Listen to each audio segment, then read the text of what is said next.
আসসালামু আলাইকুম everyone, welcome back to my channel. প্রচণ্ড গরম পড়েছে, আর এই প্রচণ্ড গরমে মন প্রাণ দুটোই জুড়িয়ে দিতে আজকে হাজির হয়ে গেলাম মজাদার লাচ্ছির রেসিপি নিয়ে।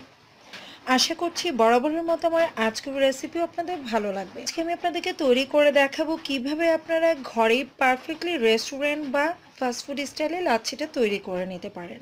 যদি ভালো লাগে তাহলে অবশ্যই একটা লাইক দিবেন।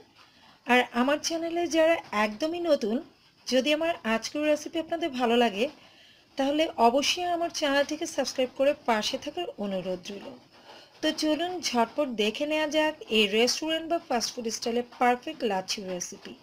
লাচ্ছি তৈরি করার জন্য আমি এখানে 2 কাপ পরিমাণ মিষ্টি দই নিয়েছি, আর এই মিষ্টি দইটা আমি ডিপ ফ্রিজে রেখে পুরোপুরি ঠান্ডা করে নিয়েছি।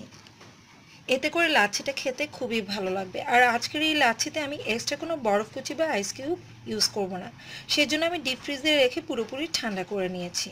তার কারণ আইস কিউব ইউজ করলে অনেক সময় পানি ছাড়া সেটা খেতে কিন্তু একদমই ভালো লাগে না। পানি নিয়েছি 2 কাপ, অর্থাৎ যতটুকু দই নেবেন ঠিক ততটুকুই পানি নিতে হবে।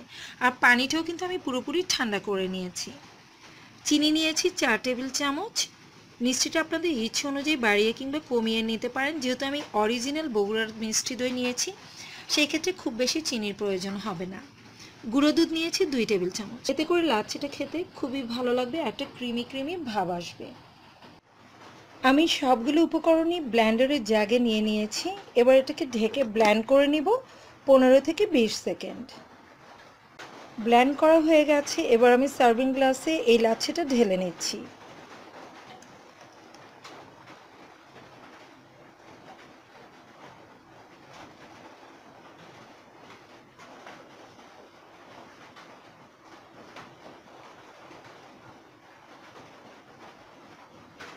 তো ভিউয়ার্স, দেখলেন কত ইজিলি কিন্তু তৈরি হয়ে গেল মজাদার লাচ্ছি। তো আজকে থেকে রেস্টুরেন্ট বা ফাস্টফুডে নয়, বাসায় ঝটপট তৈরি করে নিতে পারবেন পারফেক্ট লাচ্ছি। আই হোপ আমার আজকের রেসিপি আপনাদের ভালো লেগেছে। যদি ভালো লাগে তাহলে অবশ্যই এটা বাসায় ট্রাই করবেন। আজকের মতো এখানেই বিদায় নিচ্ছি, আবার ফিরে আসবো নতুন কোনো রেসিপি নিয়ে। সে পর্যন্ত সবাই ভালো থাকবেন। আজকের মতো এখানেই বিদায় নিচ্ছি। আল্লাহ হাফেজ।